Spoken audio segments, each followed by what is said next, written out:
Hey, okay, so this is the Terran opener spreadsheet, and I'll link it down below. What you want to do is open it up and then click File, make a copy. Then it'll make a copy for you that's editable. And then you can just add your own builds in here. So this is a build type, build name, army spending at 5 minutes, army spending at 6 minutes, 7, 8, 9, 10, all the way up to 15, with notes about the build, that kind of stuff. And then you can create graphs from this spreadsheet using the blue standard benchmarks, which is 500 and 1,000. So it goes up by 500 each time. And then once your economy fully saturates, you go up by 750 each time, and then now you're going up by 1,000 each time. And those are the army spending benchmarks at off of one base. So you can compare like fast expand builds against the standard benchmark and see that, as this graph down here shows, the blue is the standard, and the fast expand has a smaller army, huge army, so it surpasses the standard build late at like 15 minutes.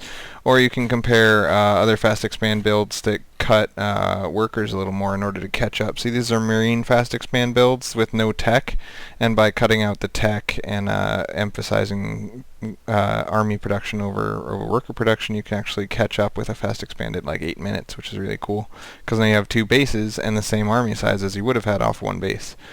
But there's always, with any fast expand, there's always this little period of time where you've got a weaker army. You can also see cool things like Protoss tends to have a bigger army spending in the early game by quite a significant margin. This is me benchmarking Protoss 4 Warp Gate against the Terran standard build. And Roach, if a completely unharassed Zerg who makes 46 workers before making any military except the first six lings, can cut army all the way over here, and then boom, suddenly at 10 minutes have a $5,000 army when your standard Terran will only have 3,500. So that's all kind of cool.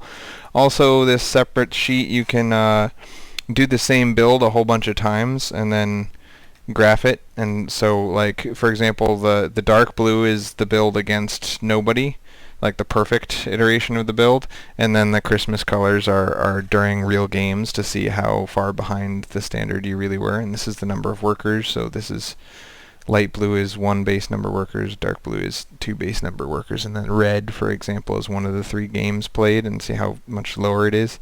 So you can get an idea of when you lost a game, why you lost the game there due to that. So in order to fill in the spreadsheet, you want to go to like 6 minutes, pause it, and look at 6 minutes. You hit S to bring this up, and it says $350, and then you add $100 for the bunker, and then you can add in any money for upgrades and whatever. You only count upgrades when they're completed, not when they start.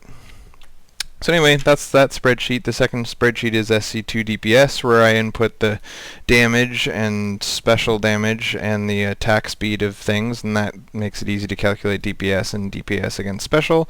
And then mineral and gas cost, so you just take DPS divided by minerals plus gas, and you get DPS per cost.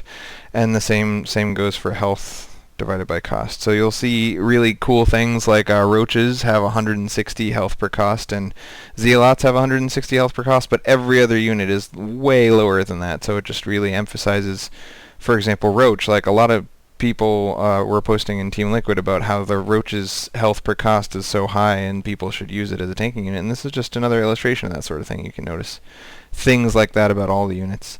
And also Zerglings, Zealots, and stimmed Marines have very high damage per cost as well, whereas things like Stalkers have only 4 and Mutas have only 3, and so you kind of, it's useful information, I guess. And I believe that is all I wanted to say. Alright. Droop.